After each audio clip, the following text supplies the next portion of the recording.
Inspirational Creatives, episode 249. Welcome to Inspirational Creatives. I'm your host, Rob Lawrence. Join me every Friday as I chat with successful artists, producers, and creative entrepreneurs who share powerful stories and strategies. They can help you to create the life that you want. Listen each week as these inspirational creatives show you how to take your creativity to the next level. You'll learn how to create a sustainable business that inspires others and gives you the financial freedom and lifestyle that you want. Thanks for listening. Make sure you sign up at inspirationalcreatives.com to get free exclusive bonus material. And now, on with the show. Rob here, and a very warm welcome back to the Inspirational Creatives podcast after a short break and our mini-series of 7 days overcoming 7 fears, which you can find by heading on over to inspirationalcreatives.com/episodes. If you're new to the podcast, welcome. Every Friday, I share with you an interview with an expert, followed by a short action episode every Wednesday where I help you to take some kind of small but life-changing action to help you live more creatively. And today's interview is no exception. Today, I'm excited to introduce to you someone who is an expert in marketing and brand strategy. Of course, this is important if you're someone who likes to sell your creative work. With international experience, he's somebody who helps his clients to think more creatively with a unique set of flashcards which aim to help people and teams to overcome their everyday mental hurdles when it comes to gaining a fresh perspective on their brand. So it gives me great pleasure to introduce to you today Ulli Appelbaum. Ulli, welcome. Thank you so much, Rob. Very excited to be on your show, and thanks for having me. You're very welcome. So before we begin, how would you describe what it is that you do in the world today and who you serve? That's a tough question because it goes to the core of what a human being does. I guess at the core, I'm a marketing strategist. I run my own little brand strategy practice. And what I really do is help clients, both large organization, global organization, and smaller entrepreneurs, basically grow their businesses. And that can be anything around, help them identify their most relevant target audiences, help them tell their brand story, position their brand in the most relevant way, come up with new product ideas to help them grow their business overall. So those are sort of like the functional things I do. But what I've learned over the last few years is what I'm really in the business of is helping business people change the way they look at their brands and at their businesses, and in the process basically unlock growth and identify new growth opportunities. That's the core of what I do. Great. So it sounds to me like that when your phone rings, people are probably aware that they're getting stuck in their own kind of rut and they need to see things from a fresh perspective. Would that be right? That is correct. And the name of my company is, it's not Appelbaum Consulting LLC. It is first the trousers, then the shoes, which I think embodies this approach of, focusing on the most important things first, but look at them from a creative point of view. So try to put your shoes on in the morning and then your pants. That's going to be a bit of a problem.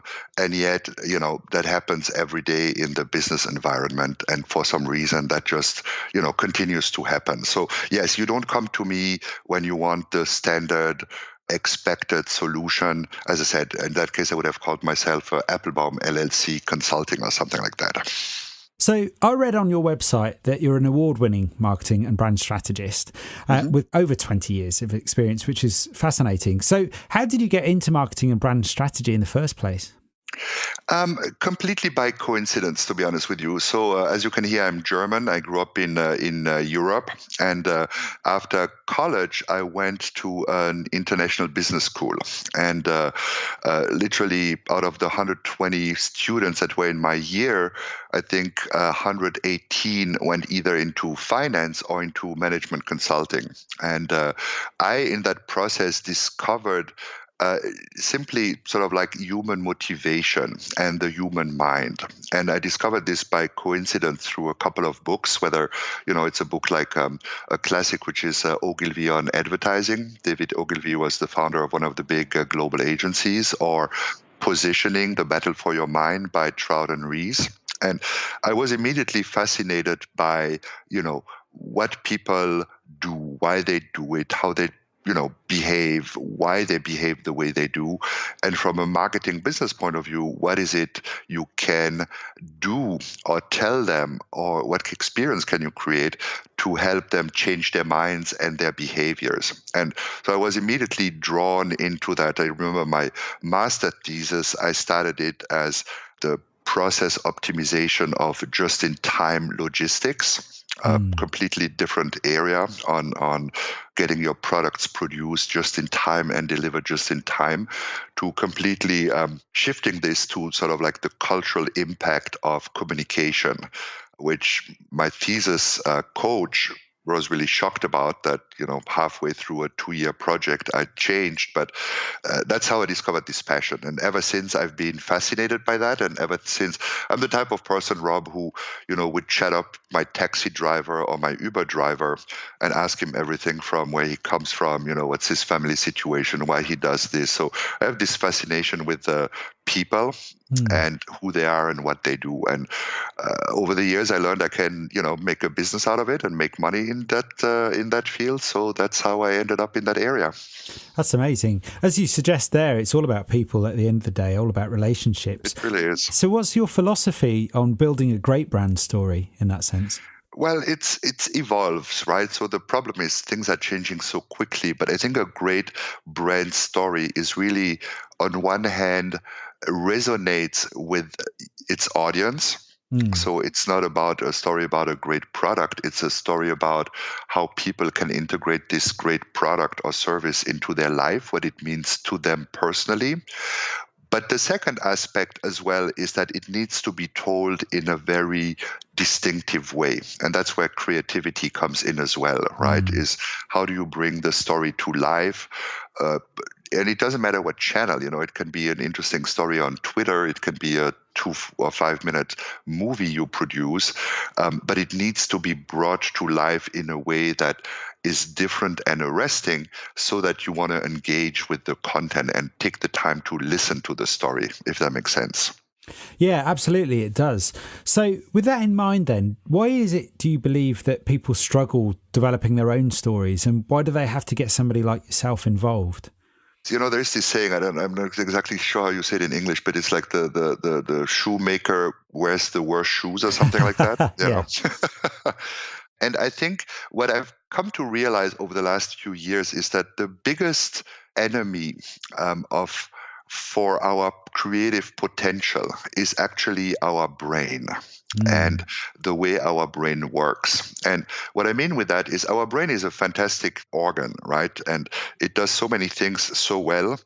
But the brain is wired, I think, to seek out the familiar, to seek out the comfortable, to validate what you believe already, as opposed to seeking out the uncomfortable.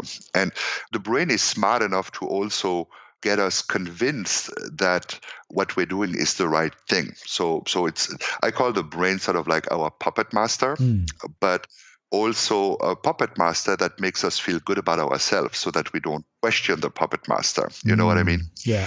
And so we have all these biases, whether it's the confirmation bias, which is the only seeking out information that validates what we think already. We have this thing called the streetlight effect, which basically consists in only, seeking information in the most obvious places, as opposed to where you will get real challenging answers. So I think our brain is really wired to keep us, comfortable and within the familiar.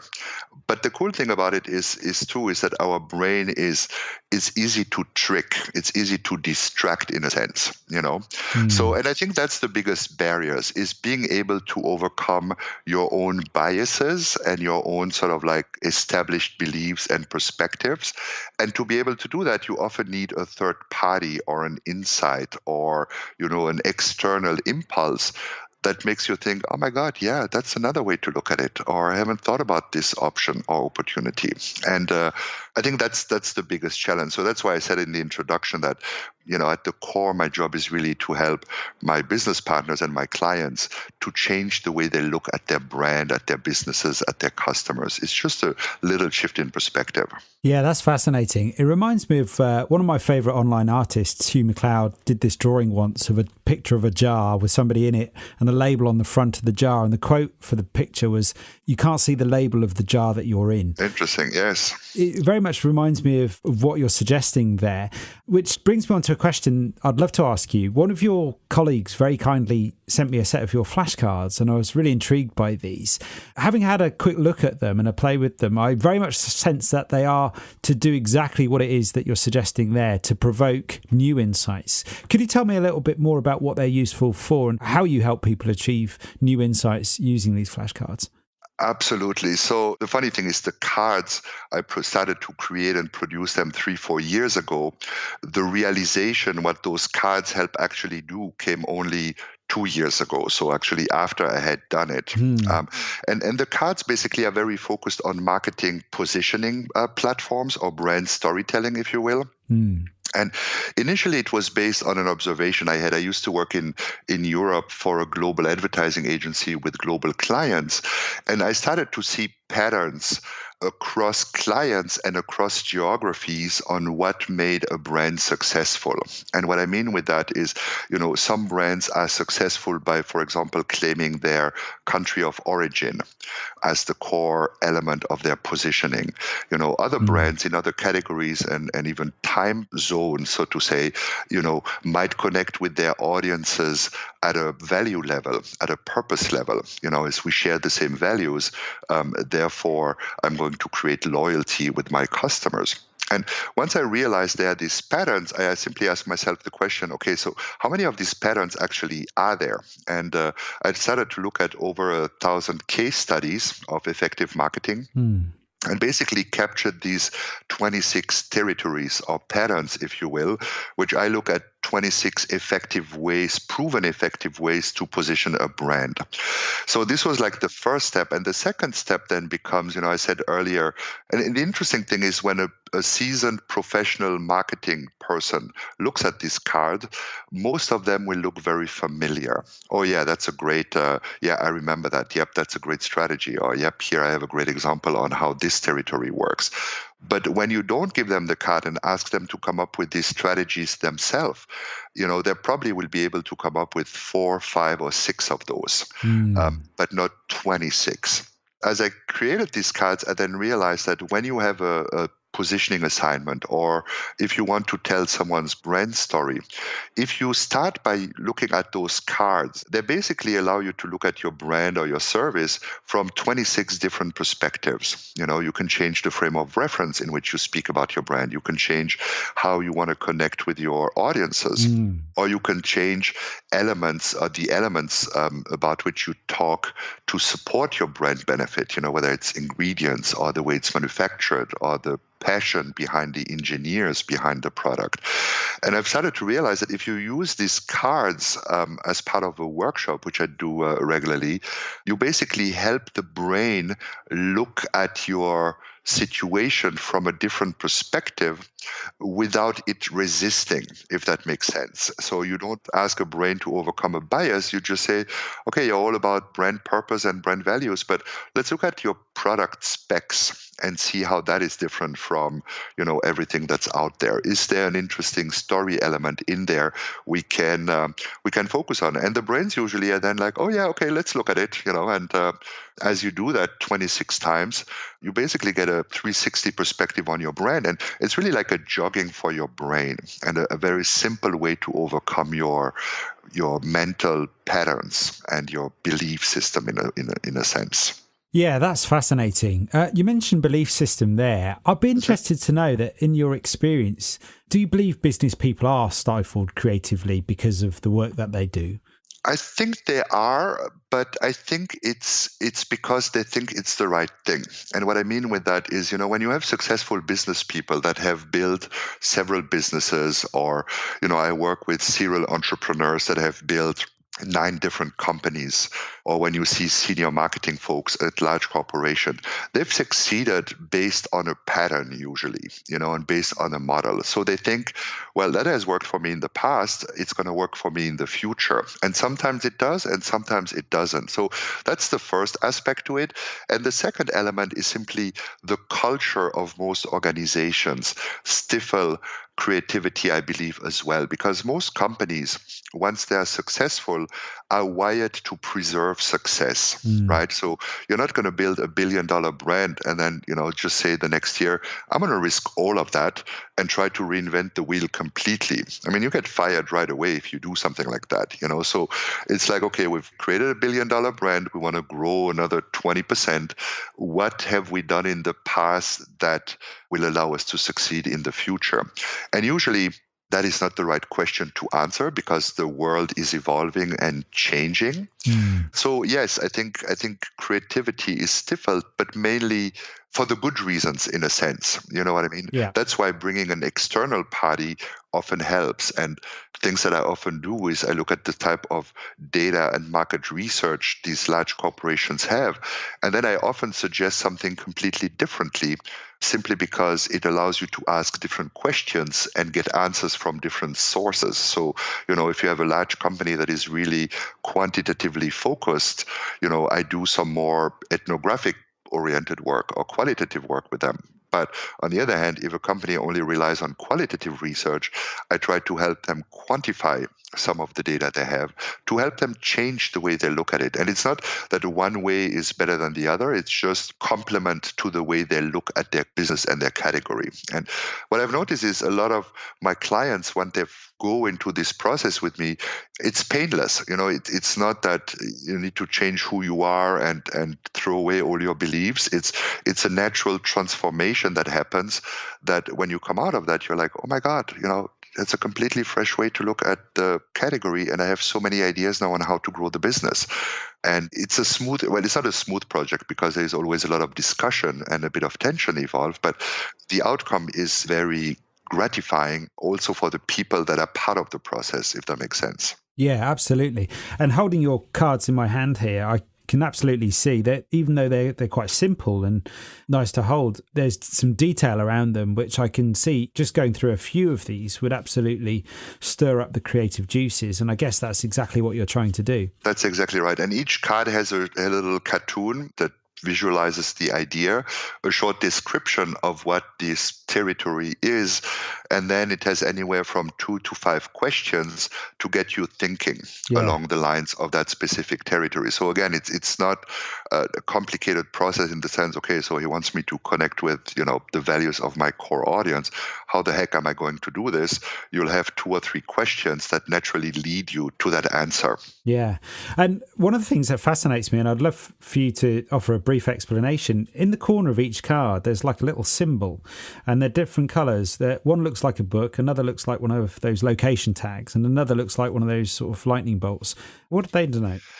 They basically provide a framework for these 26 territories. And when you are familiar with the concept of positioning, there are basically 4 key elements, right? One is the target audience, your most valuable consumer segments. That is like necessary condition to be able to develop a brand story. But then the first element is the frame of reference, right? So I think there are 10 different cards that all explore different ways to frame your brand. And most companies and most businesses, look at the frame of reference as the immediate competition. As I'm selling toothpaste, my competitors are different toothpaste brands. And what this section does, it allows you to look at it, from a broader context. How does this toothpaste play a role in the life of my customers? What is the ideal scenario? What is a substitute for this product category that I can tap into to grow my own business? So the first one is really context and frame of reference.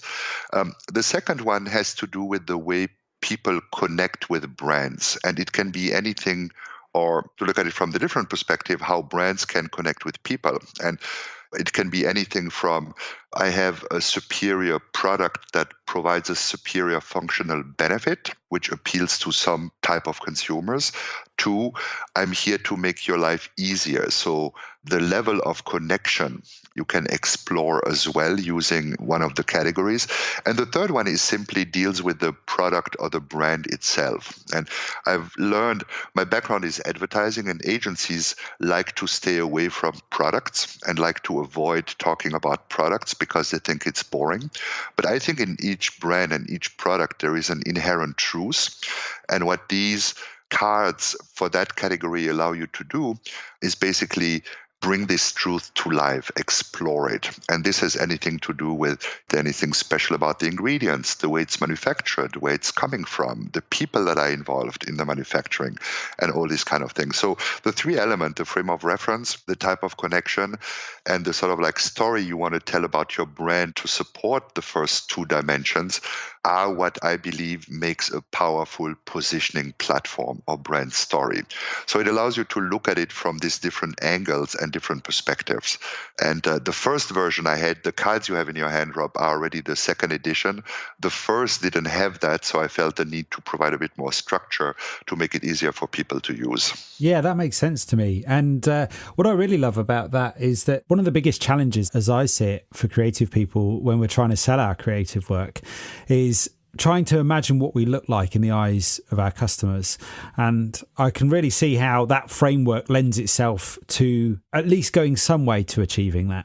Absolutely. And you do it in a natural way without even thinking about it, right? Because what I've learned is when you go through several of these cards with a group of people, the conversation naturally gravitates both to what is most important to customers or what you know about customers, but also what are the biggest pain point your brand is currently facing. So weirdly enough, this process helps you identify the key barrier your brand needs to overcome to succeed. And these barriers, a company I used to work for used to have this saying that, behind every business problem is a human behavior. And I believe that is very true.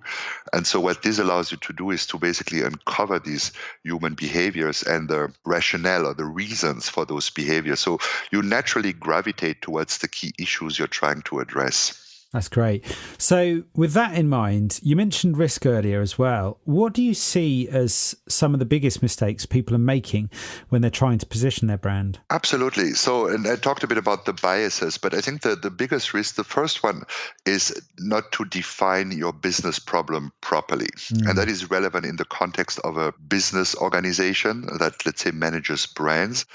If it's like at an individual level, this is less relevant because you just want to create something new that you feel is important. But in the context of a business, it's one thing to say, well, we have a new product or a new car that we want to launch. We need to make it succeed. That is not a business problem definition. And we had that brief conversation in the pre-chat. I'm just working on a new project, which basically is another set of cards that will probably be on my website by the time this podcast goes live, that all deals with 10 exercises on how to redefine your problem. Basically, look at your problem in a different way. So problem definition is the biggest one. The second one is we go for the obvious, right? That's what I mentioned earlier with this drunkard surge effect or the streetlight effect, as it's sometimes called, which is basically this notion of if I lose my key in the middle of the night, I'm going to go and look for it under a street light because I have light there, as opposed to where I think I may have lost it. And in the corporate environment, you see this tendency to say, okay, we are wired, we need a consumer benefit. So what do consumers tell us what their core benefit is? And we're going to try to build our brand around that. But that is often not enough anymore. So it's like go for the obvious. And the third is, a big theme for me is empathy and the ability to think yourself into the mind and the hearts of your customers or your consumers. I think that's a skill that is coming back slowly, but that is often neglected. And that is simply the ability to look at a situation from your consumer's perspective rather than your own. If you spend $1 million on innovation and research, and if you have billions of dollars, in assets, you want to talk about your how great you are and how great your products are and all these kind of things. And the reality is most people really don't care. They want to know, what can you do for me and how is that going to help me, my life, and my desire for self-expression? That's the way consumers look at that. And again, that is a shift in perspective that is not easy to obtain when you're on your own. I remember of this older story of, if you go into a bar and meet a lady there and, you want to hook up with her, one approach is to go in and say, yeah, I'm successful in my job and I have a big car and I have a nice apartment. Do you want to, have a drink? You are less likely to succeed if you do that than if you show genuine interest in the person and, try to better know the person, discover the person, see what she's interested in or he's interested in. Yeah, way more successful or way more chances to not go home alone than if you just speak about your car and your great salary and your great job. And that's for me the third big mistake people make when positioning brands. That's really insightful. We've talked a little bit there about some of the biggest mistakes that folks have made. In terms of successes, what have been some of the biggest breakthroughs that you've seen working with others in your experience? In my experience, it's really, and I've done a lot of global work and I still do quite a lot of global work. I think if at the core you focus on what motivates us as human beings, and try to tie that to your brand and to your offering in a distinctive way, you are more likely to succeed, and that is true for global brands that tap into very basic human truth. And that is true for, national brands or local brands or small brands. So we very quickly get distracted by trends and by all these sort of like shiny new objects and buzzwords.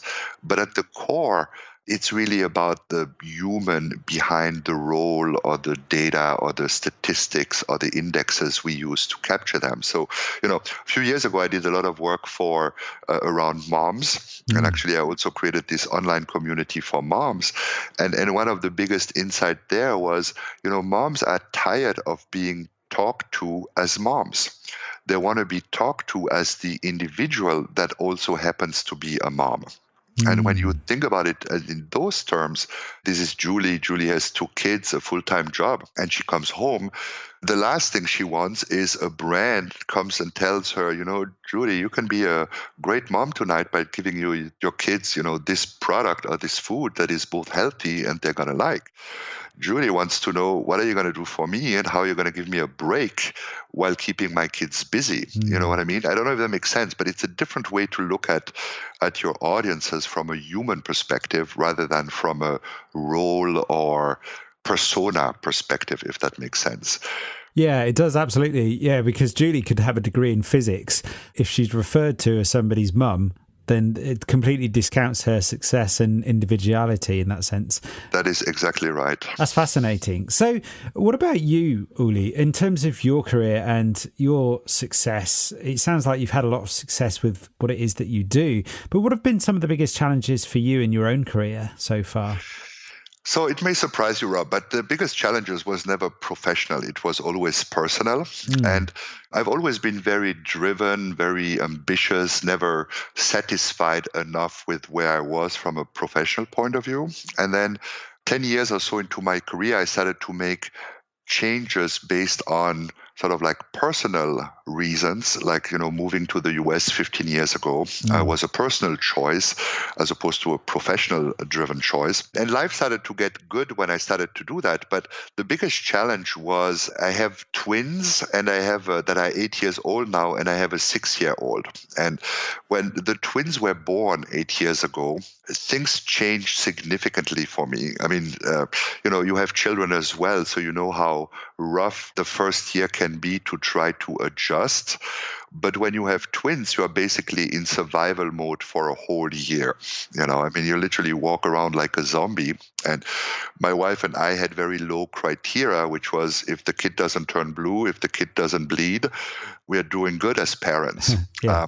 And then a year and a half later, we had a third child, which was fantastic, but which added to the drainage of energy, so to say. So for a period of 3 to 4 years, my priorities really shifted from, first survival, then to sort of like safety preservation. What this led to was to, sticking with a job that I wasn't too happy about, starting to become afraid in my professional environment, basically trying to play it safe. 3 years or 4 years into that, we got the parenting thing a bit more under control. There was more energy and for other things than just taking care of the kids. And that's when I started to realize, I'm really, I love my family. I love my situation. I love what we are accomplishing here. But I hate my job. I hate how I've become professionally. I've become defensive. I become afraid. I'm playing it safe. And those were not things that I wanted to do and I wanted to be. So realizing this then allowed me to refocus on why is that? What is the type of job and the type of project that get me excited? And slowly it got me there. So I wish I could say it was an epiphany, but no, it was literally walking through a tunnel for 3-4 years without realizing I was in this tunnel because I was kind of busy with the kids. But then realizing, okay, I need to change something about it and come out of it again. And now I'm in a position where I still enjoy my family as much as before, even more so, enjoy it every day. But I also realize that professional satisfaction is an important part of my overall satisfaction. So, it's all about the end. I don't believe in the separation between work and private life. I think the two are very intermingled. And working with both together is, at least for me, a source of satisfaction and happiness.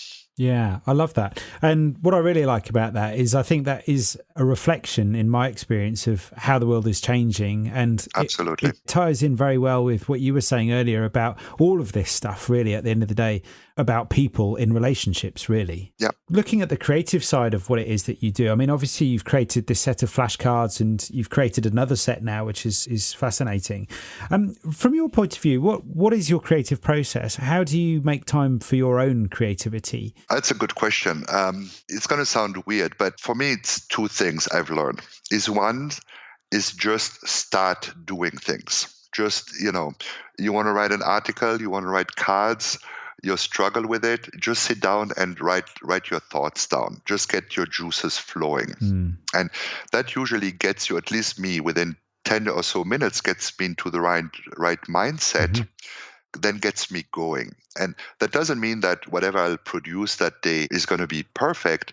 But if I come back to it the following day, it's going to be enough inspiration to make it better or to make it the way I want it to be.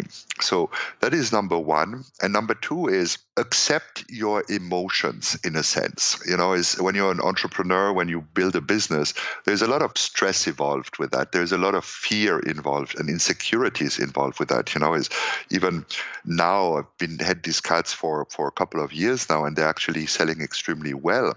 But every time I see like a negative comment online, in one of these anonymous forums, it hurts me still. So there's still a lot of sort of like doubts involved with it.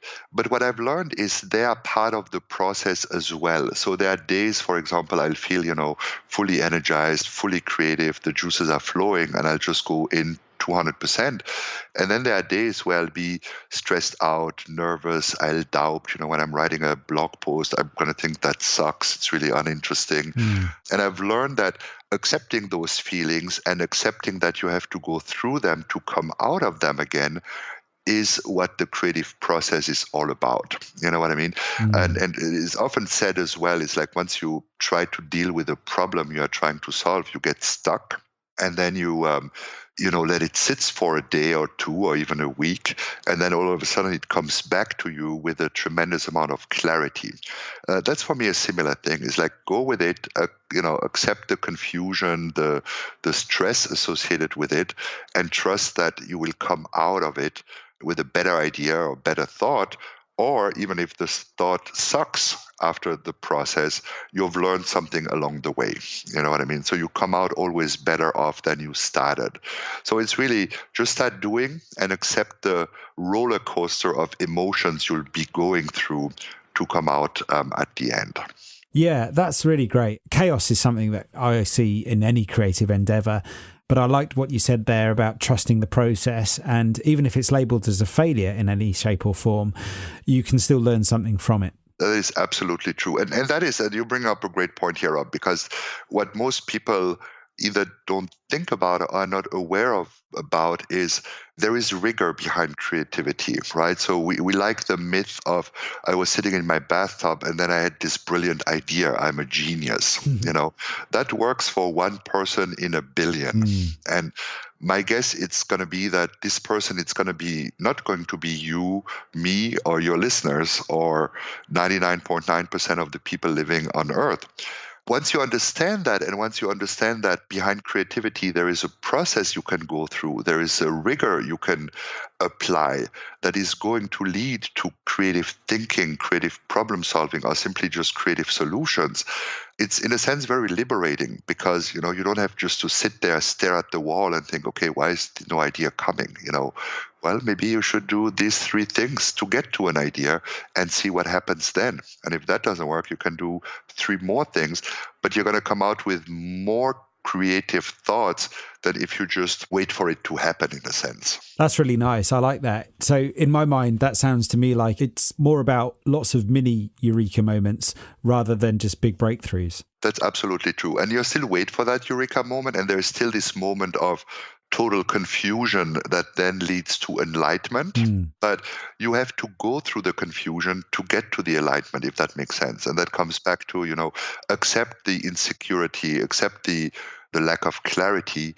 That is the right path to a great creative idea. I've never seen this happen, that you start a brainstorm or you start to think about a solution to a problem, and the first solution that you come up with, it's going to be the world-changing solution. That's usually the worst solution or creative solution that you can come up with. And it's only once you go through the process and this struggle and this quest, in a sense, that you can come up with a really great outcome. Well, one of the things I do in my workshops a lot, Rob, is I have a whole bunch of exercises, like ideation exercises and creativity exercises, that I have the group, the workshop participant go through. And the idea really is for the first 2 or 3 exercises or the first 50 or 100 ideas, just to get people to download what's on their brain. And it's not the idea to use those thoughts or those creative solutions. It's literally to dump them and discard them. And once you've come up with your first 100 ideas and put them aside, the 101st to the 120th ideas are the ones that usually yield the most excitement and are the most creative. So even there is a logic and a rigor behind how to approach that. Yeah, that's really nice. I like that. This idea of clearing the mind first and then, applying the creative energy that you've got to a clear mind. Absolutely. Great. So before we begin to wrap up, I'd love to ask you, what's the one piece of advice? I mean, you've been in this business now for a couple of decades, so you know it well. What's the one piece of advice, knowing all that you do at this stage, that you would like to share with our listener today? What advice would you give to a younger Ulli? It's almost 2 advices, Rob. The advice I would give to a younger Ulli is just do. Don't let your fears, your insecurities, what you believe other people will say, your fear of failure hold you back. Just start to do it. And even if you fail, you will have learned something in the process, and your next solution is going to be better than the first one because more informed and more experienced. So that's sort of like a tip I would have given myself, is don't wait so long. Like these cards you mentioned, the positioning roulette cards, Rob, they were like 10 years in the making. I was busy, I had a job, I had children, all that stuff. But part of the reason it took me so long was like, what if it doesn't work out the way I hope it will? It's sort of like interior fear. And the second sort of like big advice I would give to anyone else out there is don't follow the crowd. And that is getting bigger and bigger issue with social media. In marketing and advertising, we love these buzzwords. We love these trendy new terms. And my experience is in 90% of these cases, in 6 months, you're going to have new terms, new buzzwords, and it's just going to be a cycle of the latest fads. And I think great marketing and great brands stay away from there And as I said earlier, focus on the humans and their core motivations, and maybe bring to life their idea in a way, in an execution, in a filming format or in a style that taps into a fad.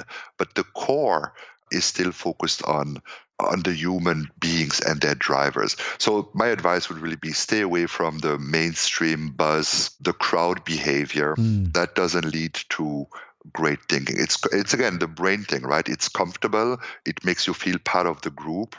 It makes you feel sort of like, ooh, I'm trendy. I know what I'm doing, and I can have this great example of the latest fads of what's happening on YouTube. But that's not how you build brands.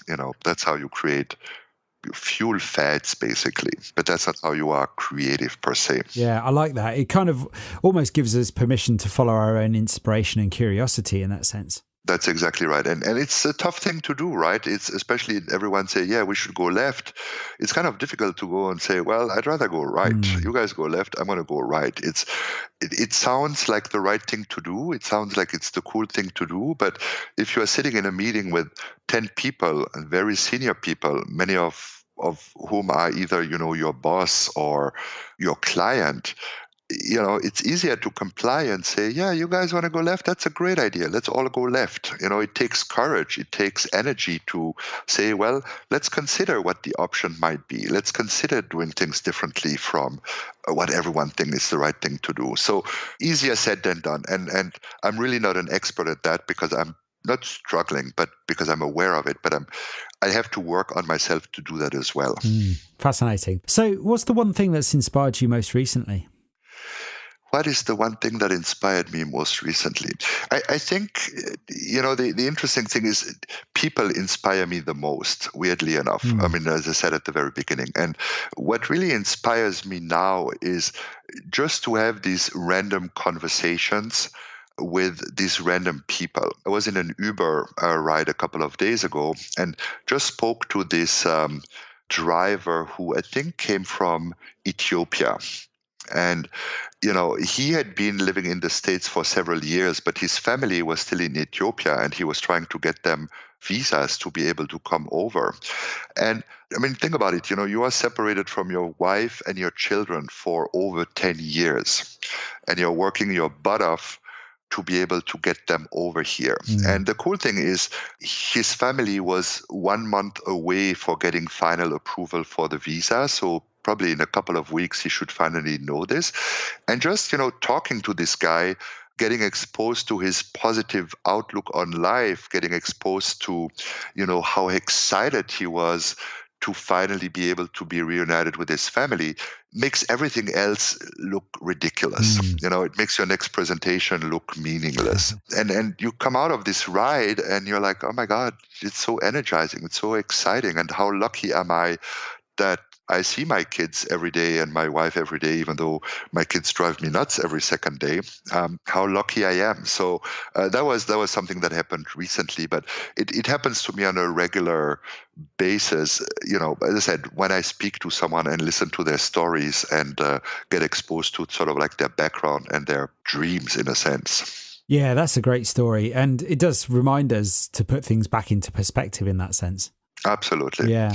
And it gives you the energy, right? It comes back to perspective. Once you change your perspective or shift your perspective, all of a sudden you have a renewed sense of energy. And, in that case, I said, the next presentation doesn't matter, but it's actually not true because it matters, but you put so much more enthusiasm and energy into it because of this sort of like piece of energy this cab driver gave me, just gets you excited about life again or energized about life and what can be done. Yeah, that's really great. So I'm very grateful for your time today, Ulli, and I've really enjoyed our conversation. I'd love to ask you, what are you grateful for today? I would say it's my children. And the reason I would say that is my kids spent the weekend with their grandparents.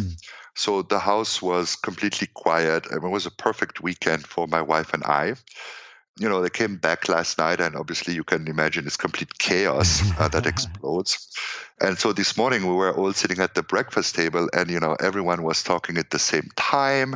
They all have very strong personalities. Everyone was like fighting for attention.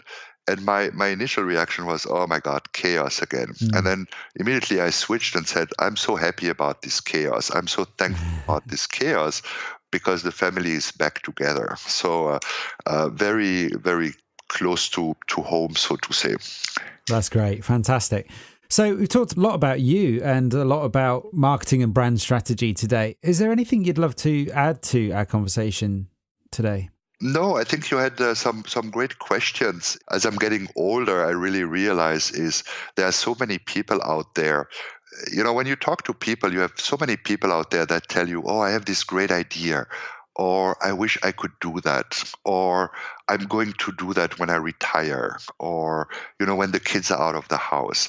And for me, those are just excuses for not doing something. And I've learned if you want to do something, just do it. Find a clever way to do it. I mean, don't throw overboard everything else, but find a smart way to just get done. Even if it sucks, at least you'll be proud to have it done, to have done it, as opposed to just continue to dream what would happen if I do this and this.